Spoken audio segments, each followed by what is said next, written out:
Parang kapag gusto mo ng low carb pero surprise, may kanin sa loob. Diba? Pwede. Diba? Okay.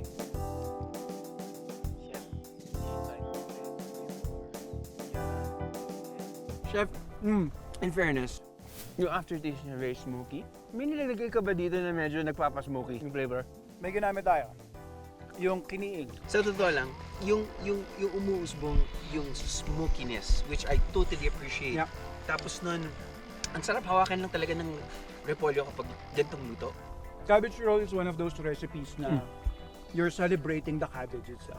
Typically kasi when you use cabbage, ingredient lang yan ng nilaga, potsero. Tama. Pero ito hindi. Siya talaga yung unang-una mong makikita.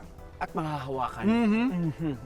Pati talagang I truly appreciate na it's just handheld. Yeah, sure. Ang sarap na lasa niya. Pasok to.